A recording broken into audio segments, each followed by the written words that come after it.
pour troubler l'esprit des gens. Si vous lisez dans Matthieu 13, le Seigneur a parlé de l'ivraie, Mati Timabé. La question était posée, mais tu n'as semé que ton Église, que la Bible, que la vérité, que le Saint-Esprit. Mais que voyons-nous maintenant? Nous voyons les religions, les protestants, les méthodistes, les kimbanguistes, beaucoup de choses. Les mahométans, le Seigneur dit, c'est l'ennemi qui a fait ça. C'est un ennemi qui a fait ça. Mais laissez-les croître ensemble. À la fin, j'enverrai mes anges pour arracher d'abord de l'ivraie dans le champ. Le champ, c'est le monde. Le Seigneur veut révéler tout ça. Mais que la véritable semence, le blé, sera regroupée pour être engrangée dans le ciel. C'est ce que nous vivons. Donc il faut abandonner toutes les mauvaises voies, les fausses voies qui ne croient pas que Yeshua c'est le Seigneur. Yeshua c'est la vie. Yeshua c'est la vérité. Et qu'il est la Bible. Alors, toutes les religions qui condamnent les Écritures, qui veulent détruire les Écritures, qui ajoutent, qui retranchent, mais elles sont fausses parce que les Écritures, en 66 livres, sont la physionomie même du Seigneur Yeshua. Qu'on n'enlève rien de la Bible, mais qu'on enseigne par révélation chaque écriture, comme l'apôtre Paul juif l'avait dit. Donc nous devons retourner aux Juifs, nous entendre avec les Hébreux, afin que le véritable Elohim des Hébreux, Elohé Abraham, Elohé Isaac, Elohé Israël, puisse nous bénir. Nous ne serons pas bénis par les dieux des Romains, nous ne serons pas bénis par les dieux du Congo ou du Kassai. Nous serons bénis par le Dieu d'Abraham, le Dieu d'Isaac et le Dieu d'Israël. Et vous pouvez quand même clairement, sur le plan pratique, nous démontrer que l'église primitive, c'est une église qui conduit les enfants de Dieu à la bénédiction, à l'épanouissement, oui, au développement. Mais oui. En termes clairs, palpables. Mais des oui. Exemples pratiques. Prenons exemple des États-Unis. Je le dis souvent, les États-Unis, ils ont commencé par être dans la foi.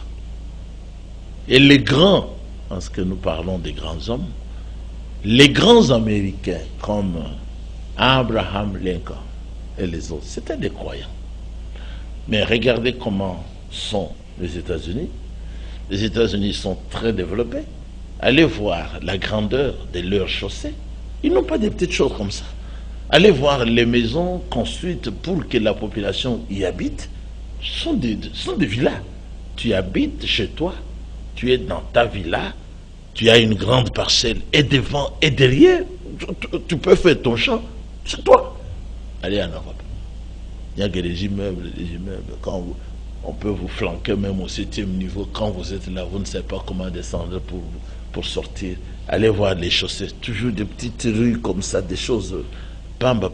Mais l'Amérique a commencé dans la foi. Quand ils ont accepté les autres religions comme les catholiques, ils ont commencé à dégrader. Jusqu'au moment où on avait élu John Kennedy, un catholique. Allez, ils ont commencé à dégrader. La prostitution est entrée. Et le Seigneur a promis maintenant d'effacer l'Amérique. Mais il n'y a que l'église catholique, primitive qui a cette connaissance. L'église primitive a annoncé depuis longtemps que la Russie sera utilisée par le Seigneur pour frapper les faux croyants en Europe et en Amérique. Aujourd'hui, ça commence à se faire. Il n'y a que l'église primitive. Il n'y a qu'un seul prophète qui a annoncé tous les grands événements mondiaux jusqu'à prophétiser clairement, jusqu'à la tenue qui devait être portée par une femme élue comme vice-présidente aux États-Unis. Il n'y a que l'église primitive. Il n'y a que le vrai prophète William. On va revenir à vous, frère Philippe. Quelle voie suivre? Quel chemin prendre? Le chemin de la vie, c'est ce chemin-là qu'il faut suivre. Parce qu'il est écrit dans Matthieu chapitre 7, verset 13. Il dit, entrez par la porte. Car large est la porte, spacieux est le chemin qui mène à la perdition. Il dit, il y en a beaucoup qui entrent par là. Mais étroite, resserrez le chemin qui mène à la vie. Il y en a peu qui les trouvent. Alors, il faut passer par ce chemin-là. Tout chemin, comme les Français disent, ton chemin mène à Rome. Mais le seul chemin qui mène à la vie, au ciel, au développement, c'est le chemin des chrétiens, de l'église primitive. Si vous suivez ce chemin-là, vous allez voir le développement ici. Parce que l'église enseigne les gens à être honnêtes, justes, des chrétiens véritables avec la parole de Dieu. Travailleurs. Ils travaillent, ils payent les dîmes, les offrandes, comme en Amérique. Le pasteur Cass a pris l'exemple de l'Amérique. L'Amérique, jugée par la... Donc, même l'hymne national, avant de chanter ça, ils mettaient la main sur la Bible. Ils croyaient à la Bible, les Américains. Ils payaient les dîmes, donc à partir de la source même. C'est pourquoi cela fait que le pays soit développé. Pour le cas de la RD Congo, merci, pasteur Frère Philippe, pour le cas de la RD Congo, pour circonscrire un peu notre débat, en fait, en termes clairs, dites-nous, qu'est-ce que nous pouvons faire pour la RD Congo? Quelle spiritualité? C'est toujours l'église primitive? Mais il y a d'autres voies. Il ne faut pas mélanger. Il y a un seul qui a tout créé, qui avait créé au départ l'homme, et qui a compris qu'il n'était pas bon que l'homme soit seul. Je lui ferai une semblable. Il n'y a que celui-là.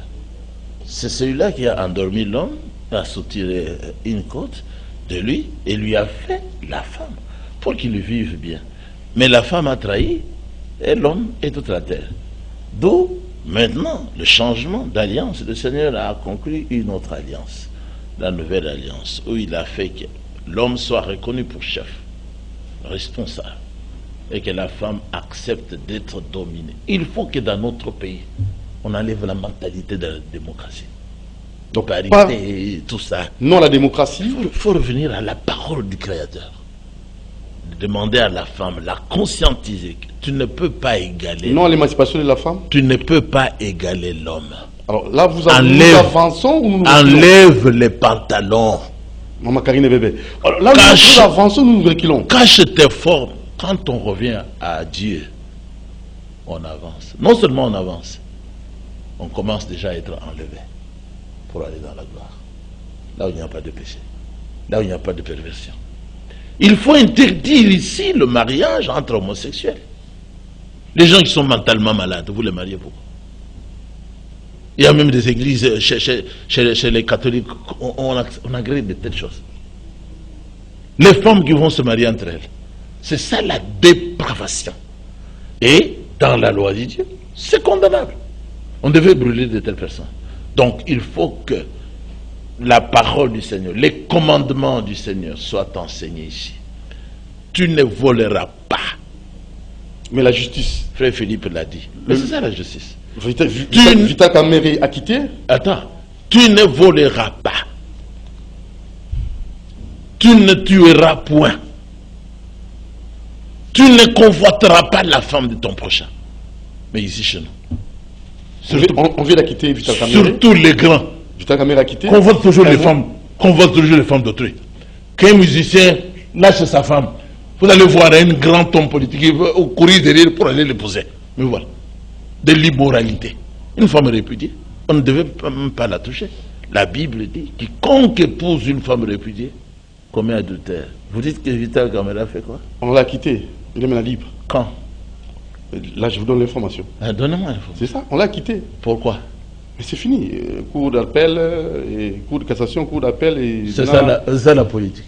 Ah, c'est politique, selon vous? Non. Mais la justice, non, elle est une nation. Non. Mais ça, c'est après avoir démontré qu'il avait volé. C'est ça, non? Vous nous avez montré clairement qu'il a volé autant, n'est-ce pas? Oui. Vous nous avez dit qu'il a volé autant. Les recherches, les enquêtes ont été faites. Bon, maintenant qu'il est acquitté, ça veut dire quoi? Il est maintenant libre. Il est libre, citoyen libre. Il a été acquitté, ça veut dire quoi en termes juridiques? Acquitté, c'est qu'il n'a plus de culpabilité. Il n'a plus de culpabilité. Il n'a plus ou bien il n'en veut pas? Il n'a plus, parce qu'il était coupable avant. Donc il n'est plus coupable. Il n'est plus coupable. Et ça, c'est la politique. Vous savez pourquoi cela est fait? Les élections approchent. Il faut gagner maintenant la population qui doit être derrière lui. Maintenant pour le cas de l'Est. Le cas de l'Est. Vous avez compris? Oui. Je vous ai répondu en tant qu'homme de Dieu, dans la lumière. C'est ça la lumière. Maintenant pour le cas de l'Est, l'agression qui nous est imposée. Il faut appeler Bill Clinton. C'est Bill Clinton qui est à la base. Je vous parle en tant que serviteur de Dieu. Moi, j'ai suivi Bill Clinton avant que Mobutu ne parte. C'est Bill Clinton qui a dit « Élisez-moi que je sois à la Maison Blanche. Je veux faire partie de Mobutu. » Il y avait guerre ici entre les gens du MPR, les Mobutistes et les autres. Jusqu'au moment où Bill Clinton a été élu. Alors, avant la fin de son deuxième mandat, il avait déjà stocké les armes, suivez très bien. Il avait envoyé les armes. Honoré Ngwanda est allé demander à l'ambassadeur. Mais les armes qui traversent vers les rondes, ça signifie quoi? L'ambassadeur a dit à Ngwanda, dans une semaine, je vais te répondre. Avant la fin de la semaine, la guerre a commencé. Parce que le Rwanda est un petit pays. Mais d'où vient la force? D'où lui viennent les armes? Les armes viennent des États-Unis. Ils ont provoqué ce trouble-là pour avoir l'espace et entrer dans le pays, voler sous le Rwanda. Et nous attaquons le Rwanda. Le Rwanda, le Rwanda. Le Rwanda, le Rwanda. Mais en réalité, ce n'est pas le Rwanda. Les Rwandais sont utilisés. Mais c'est Bill Clinton et sa femme qui sont là derrière. Qui piquent, sont devenus très riches. Moi, j'ai suivi aussi une émission, quelqu'un qui a parlé, un Congolais qui a parlé, il a dit, achetez le livre. J'ai acheté ce livre, j'ai lu, il a tout dévoilé. Et toutes les armes là qu'on envoie, on dit, hey, oh, c'est la MONUSCO, Monique. Non, ils prennent ça, ils donnent à Kagame. Kagame, comment, il a la force comment? C'est comme ça qu'il attaque. C'est comme ça qu'il ne fléchit pas. Parce que il a la grande puissance derrière lui. Alors que ferons-nous en tant que citoyen congolais 72 ans après Kobenga, Nani, Bill Clinton, c'est tout. Je parlais en français, vous n'avez pas compris. C'est Bill Clinton qui vole, qui tue. C'est Bill Clinton. Kagame, c'est son type, c'est leur type qu'ils ont utilisé pour... Vous pensez, pourquoi est-ce que quoi? Comment on appelle? Vous appelez ça comment? La communauté européenne. Qu'est-ce qu'elle fait? Pourquoi on doit humilier le grand pays? Pourquoi on doit humilier Tshisekedi? Pourquoi? C'est ça la mèche, c'est ça Satan, c'est ça la politique. Alors, directement, il faut appeler Bill Clinton. C'est lui qui a donné et qui continue à donner les armes. J'ai suivi le témoignage, lors de témoignage chez nous. Donald Trump, au moment de leur campagne, il avait coincé Clinton, la femme. Larry Clinton. D'où est-ce que vous recevez l'argent? Votre argent, c'est l'argent du sang. Vous provoquez les guerres en Afrique et vous allez voler. La femme était coincée. Mais c'est ça le problème. Kagame, c'est quoi? Kagame, à le voir seulement devant Tshisekedi, c'est quoi? Si on met Kagame ici, Tshisekedi ici, Tshisekedi va le briser dans quelques minutes. Que ce soit en boxe ou en judo, Tshisekedi peut le briser. Mais pourquoi est-ce qu'il ne fléchit pas? Un type mince comme ça, comme je ne sais pas quoi. Pourquoi il ne fléchit pas? Le pays est un grand pays. On a beaucoup de gens. Mais pourquoi Kagame, il se moque de nous? Pourquoi? Il est assis sur un gros arbre. Voilà. Monsieur Philippe. Oui, mon frère. Votre réaction? Oui, c'est tout ce qui est dit là, c'est la vérité. Parce que si vous voyez la MONUSCO qui est ici chez nous, ils sont là pourquoi? Parce qu'ils ne font rien, ils sont là pour protéger le peuple. Le peuple meurt là à l'est. La MONUSCO est là. Pourquoi la mort? Parce qu'ils sont venus pour les protéger. Quand le peuple congolais est en train de souffrir, c'est Bill Clinton qui a amené les gens là-bas. Hein, les armes, les hommes pour prendre le Congo, voler, comme le frère Pierre vient de le dire. Alors nous devons nécessairement appeler seulement cet homme-là qui vienne. Très bien. Alors, parce que on va maintenant passer à une rubrique qui concerne plus vos réalisations. Bon, ça c'est très capital, cette rubrique. Vous êtes grand et vous vous sentez grand? La grandeur en vous? Non, c'est le Saint-Esprit du Seigneur qui est grand. Comme je l'ai dit, c'est le Seigneur Yeshua qui est le grand, le plus grand, super homme, super chef. C'est sa parole qui est grande, supérieure en richesse. Moi, je me sens petit parce qu'il avait dit le plus grand d'entre vous sera le plus petit et le serviteur de tous. Mais ce qu'il a fait avec moi, à travers moi, c'est ça qui est grand. C'est ça qui est grand. Vous voyez, je vous dis souvent, j'avais commencé par voir le tout premier Ariginique, nos anciens sont tous sans la parole et ils ne sont pas nés de nouveau. Je l'ai dit au mois d'octobre en 1983 dans l'assemblée même de Rigini. Aujourd'hui, 40, 50 ans après, c'est prouvé. C'est prouvé. Et même, j'avais été premier à conduire un groupe d'individus à quitter Babylone, Rigini, pour qu'ils ne tombent pas dans le châtiment divin. Aujourd'hui, c'est prouvé. Le prédicateur principal qui s'est fait principal à Rigini, il se moque du prophète devant les gens qui restent comme endormis. Il dit que Branham, toi tu es venu après. Azokosa, les 7 tonnerres sont écrits dans la Bible, la Genèse de l'Apocalypse. Azokosa Lissousou, devant les gens qui sont comme étourdis. Il dit, c'est le 7e sceau qui a ouvert tous les autres sceaux par les 7 tonnerres. Écoutez-moi une phraséologie satanique, un mensonge, un grossier mensonge. C'est le Seigneur Yeshua, en tant qu'agneau divin, qui a ouvert tous les sceaux. En commençant par le premier, le 18 mars 63. Le 19, c'était le deuxième. Le 24 mars 63. Le 7e qu'il présenta par 2 fois. Le 24 mars 63 et le 25. Pour dire la même chose. Le 7e sceau n'a rien à révéler parce qu'il n'est nullement mentionné dans les Écritures. Et il donne le conseil. Croyez-moi, en tant que votre frère, n'essayez jamais d'ajouter votre propre interprétation à quoi que ce soit. Surtout pour le 7e sceau qui vous sera présenté ce soir. Si vous le faites, vous allez vous égarer. Mais ce qu'il avait dit, mon frère, est arrivé. Il était prophète. Ils sont égarés. Il y a 2 semaines, nous étions invités à une grande conférence des gens de Branham, des branhamistes, comme on les appelle, parce que pour eux, l'aboutissement de leur égarement, c'est qu'ils sont le dos contre le mur, sont même des gens enterrés. Vous voyez, pour eux, Dieu, c'est Branham. Pour eux, Branham, c'est le sauveur. Pour eux, Branham, c'est celui qui va amener le millénium. D'autres disent même que nous sommes dans le millénium.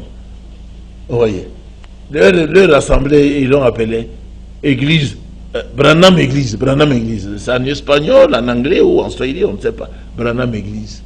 Ils baptisent les gens au nom de Branham. Qu'est-ce que Branham avait dit? Si vous ne m'écoutez pas et que vous chercherez à interpréter vous-même le 7e sceau, vous irez très loin.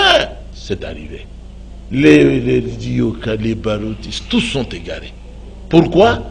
Ils ont méprisé le prophète William Marion Branham.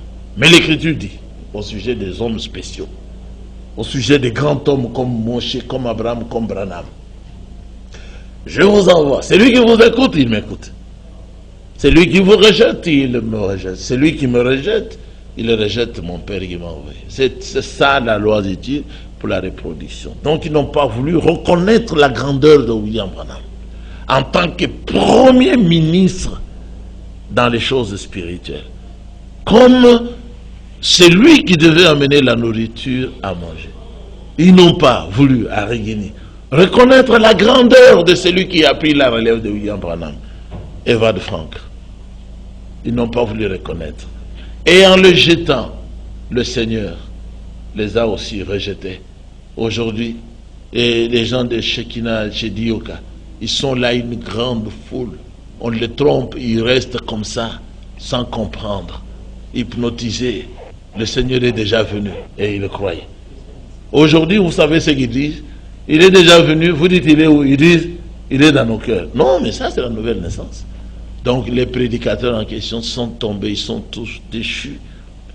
La parole du Seigneur a continué. Les réalisations, c'est par exemple cela. Ici se trouve un livre élaboré par nous pour montrer comment c'est lui qui avait pris la relève. Evald Frank depuis 65, mais Dieu lui avait parlé en 62. Ils se sont rencontrés avec William Branham à Jeffersonville 2 ou 3 mois après.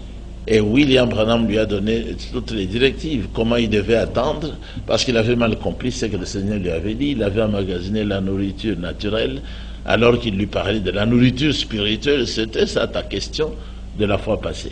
La nourriture spirituelle à donner aux gens. Eh bien, c'est William Branham seul qui est venu avec ça. Pas les Osborne, pas les Billy Graham, pas les groupes de prière, pas les ministères de réveil. Ils n'ont rien. Ce sont des pays qui meurent de faim, n'ont pas mangé. Et c'est Evald Frank le véritable apôtre. Et pour montrer que c'est le Seigneur qui l'avait envoyé, il l'avait mis ensemble avec le prophète. Et la parole que le prophète avait amenée, révélée, il l'a donnée à Evald Frank. Evald Frank nous l'a aussi donnée. Ce que vous voyez de l'autre côté, ce sont des images de ce jour-là au stade Tata Raphaël, stade du 20 mai. Le jour où Evald Frank était venu pour rejeter le message sur la polygamie, qu'il prêcha lui-même ici, lorsque l'assemblée était chez Mukuna. Il n'y a que moi, votre frère, qui avait remarqué qu'il est tombé. Donc, la grandeur du ministère que le Seigneur m'a donné s'exprime en cela. Je l'ai suivi jusque chez lui. Il voulait éviter le débat que nous parlions. J'ai pris la brochure de William Branham sur le mariage et le divorce. J'ai pris la lettre menaçante qu'il m'avait envoyée à m'injuriant pour que je puisse laisser tomber la révélation et le suivre lui, Evald Frank. Je lui ai dit de regarder. Regarde, tu as coupé ici une phrase. Tu as coupé encore là-bas une autre phrase. Il était étonné. Et je lui ai dit, mais voilà, j'ai découvert ça. C'est ça, ce que je ressens comme la grandeur de l'esprit que le Seigneur m'a donné. Aucun homme dans le monde n'avait découvert ça.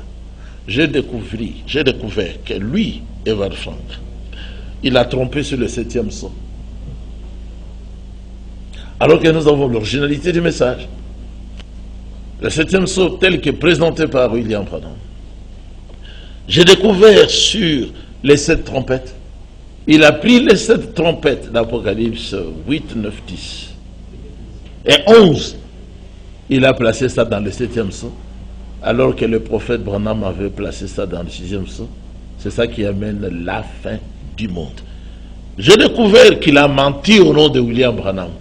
Sur les 7 tonnerres, il a dit que le 28 février 63, lorsque cet ange était apparu à William Branham pour lui parler de l'ouverture des 7 sceaux, les 7 tonnerres avaient fait entendre réellement le roi. Il mentait, il a inventé.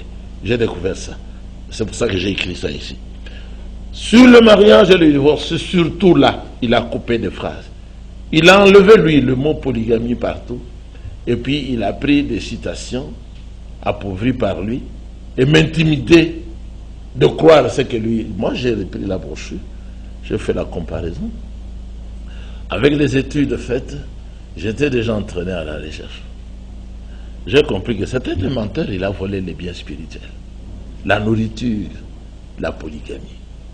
Le prophète Branham a montré que c'est la seconde alliance et que c'est le Seigneur qui a établi ça. Ce n'est pas Branham. C'est depuis Genèse 3 que le Seigneur lui-même a établi la polygamie comme loi du sexe.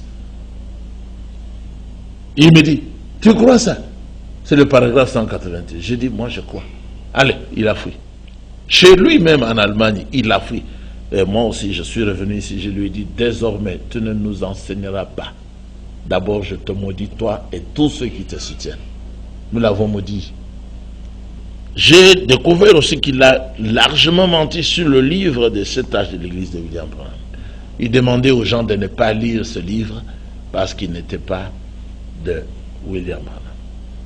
J'ai repris avec les frères les prédications de William Branham depuis 1960 jusqu'en 105.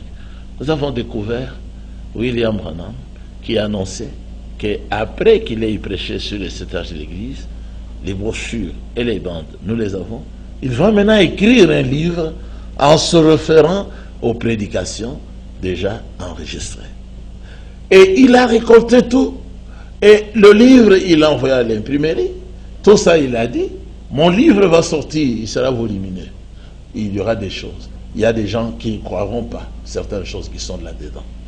Et c'est William Branham lui-même qui a dédicacé le livre et qui a fait la première distribution en présence des témoins en 1965 au mois de novembre.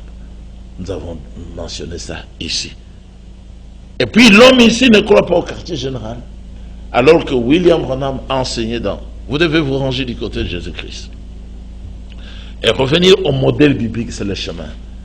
Établir le système de Dieu qui est le système d'avoir un quartier général, là où se trouve votre évêque, là où se trouve votre Père à vous tous. Chaque fois qu'il y aura un problème, vous reviendrez auprès de lui et puis vous allez tenir des conférences. Nous avons des conférences hebdomadaires, c'est-à-dire chaque semaine, le samedi, comme demain, nous en aurons à partir de 16h. Mais aussi, avant la maladie du coronavirus, on avait les conférences où tous les prédicateurs du monde entier, ils viennent, nous tenons les conférences, nous dormons ensemble, nous mangeons ensemble. Ça, c'est depuis 2007, la toute première conférence. En 2007, la deuxième. En 2008, et puis en 2010, toutes ces conférences. Voilà. Ouais. Le Seigneur a fait cela pour la gloire de son nom. Donc ça, c'est la conférence que vous avez, les différentes conférences Des que différentes vous avez organisées. conférences organisées par l'Église primitive, telles que recommandées dans les Écritures, Très bien. et surtout par William Marion Branham. Là, nous sommes à Bel Air, vers Mongafula.